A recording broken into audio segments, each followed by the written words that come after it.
Hello, I'm the Jolly Saver and welcome back to my channel.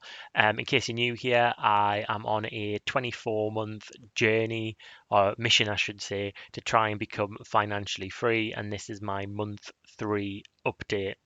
Um, in terms of what I mean by financially free, for me, that definition which I'm using here is having a savings, investments, and premium bonds balance that is bigger than my outstanding mortgage balance. Before I go through the figures, I just want to flag, as always, that I am not a financial advisor and this is not financial advice. If you're considering um, investing, you must remember that the value of your investments can go up as well as down, and your capital is at risk when you invest your money. So, where were we at the end of December 2023? Well, it was it had been Christmas, and I've touched on this in my other videos that I had to dip into my emergency fund a bit, and I didn't really overpay my or our mortgage by much at all. So actually, the position at the end of the December was that we were kind of £106 further away from the goal than we were in November, which wasn't exactly brilliant news, but December's always quite a spendy month, I find, so I wasn't too concerned about that. And the chance of it being January, New Year, New Year's resolutions, I was wanting to start with a really good, strong month. So let's go through the figures. So my savings, so this is a cash emergency fund that increased from £1,135 in December to £1,302 in January, which is good news. Investment, so I invest in a stock and shares ISA through the Vanguard platform, and I've been contributing £300 per month, and you can see that in January the value of my investments increased by over £300. So some of that was from just contributing. Some of that capital increase was actually me contributing the £300, and some of it was through market gains, which was good. You know, I like this balance increasing every month. Uh, I've mentioned before, but about a year and a half ago, maybe, or yeah, I think it was about a year and a half ago, I had to, well, I didn't have to, I chose to withdraw £2,000 from my ISA because I hadn't budgeted properly and I didn't have a sufficient emergency fund. Um, so I did actually. I had previously been around the £6,500 mark in my ISA, and then it's taken me a year and a half to build that back up. So one of the missions with my stock and shares ISA is to treat it as a long-term investment and not dip into it. So that's why I'm trying to build up a premium bonds balance and a savings balance so that I can, use those pots first before I feel the need to dip into any ISA savings. And then we've got premium bonds, which, the past few months I've been on a journey trying to build up.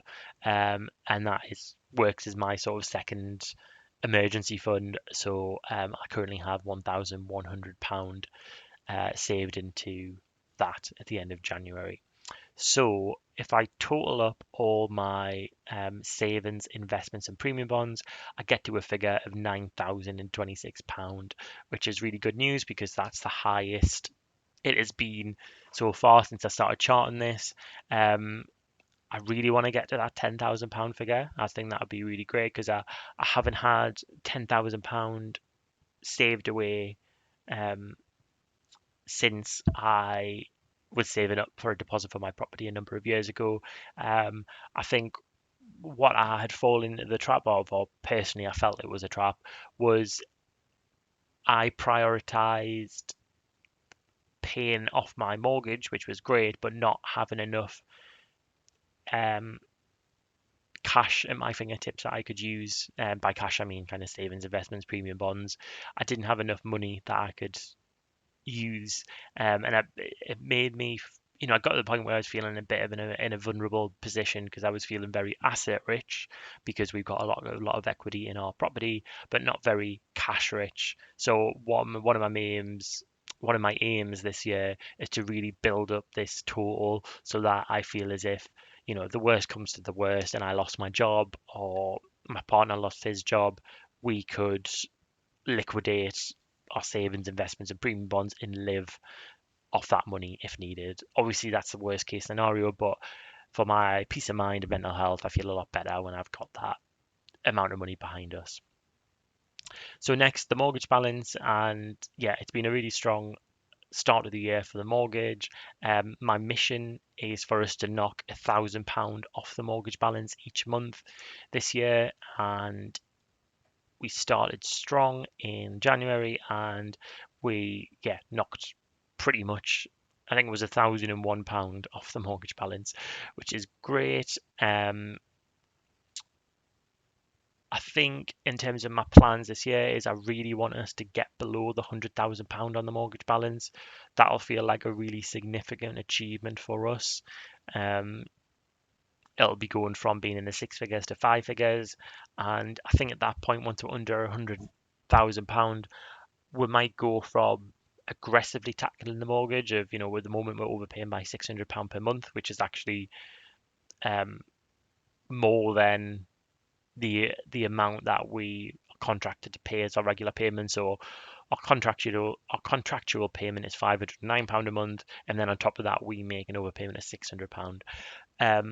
But I think once we get below £100,000, I think I maybe want to shift the focus so that we're building up the savings, investments, and premium bonds, and maybe we just match the mortgage interest with the overpayment, just for a while until I feel comfortable with the amount that we've saved. Okay, so next what I'll do is I look at the difference. So look at my total savings compared to the mortgage balance. So how much have we got left to save in these 2 years, or I should say 21 months, because I've just finished month three. So we've got just under £101,000 left to go, and the monthly progress, or the progress compared to last month, is uh, £1,639. So 1,000 of that gain has come from paying a grand off the mortgage, and then the remaining 600's come from the contributions to these three. So I've had a comment on the previous video by saying, is it a bit unrealistic to, because you can work out the figures yourself for how much we need to be putting away each month to hit this goal. And I think it's probably over 4 grand, and obviously it's 1,600 at the moment that we're the thing in. But I think for me, I would say I'm just trying to build a habit, really know my numbers, hopefully improve every month. You know, whatever happens, if I don't reach it, I really want to hit the goal. But if I don't hit the goal, then surely I'll be in a much better position in 2 years' time from having this focus than I would be if I didn't do this challenge. Um, and I think in terms of um, sort of blue sky thinking, I guess maybe we'll make extra money, maybe things will snowball and, you know, I don't know, some of the Etsy projects I'm selling, I mean, Etsy's probably a bad example, but maybe there's, there'll be opportunities where I can make extra money. That's what I'll say on that. Um, but I'd maybe say don't. I'm trying not to be in the position where I worry too much about how big the goals are I set myself, and I just try and do what I can, and focus on the fact that I'm making progress. So it may turn out that I do my final update in Christmas 2025, and I got £50,000 left to save. In that, I'm not going to classify that as a failure. I'm going to classify that as a success, and just say, well, actually, I aimed big and I didn't reach my big goal, but I got halfway there. But as always, I'm happy to hear thoughts and comments in my in the comment section down below. So yes, thanks for listening to me waffle. I'm having to do a few of my videos in short succession at the moment because I've just got back from holiday.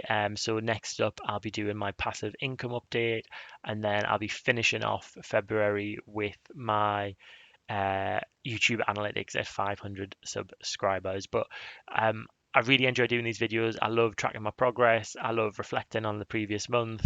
And yeah, I'm finding it very worthwhile to do and to have these to look back on in the future when I've hopefully made more progress. So I'll leave it there and I'll see you on the next video. So thank you for listening.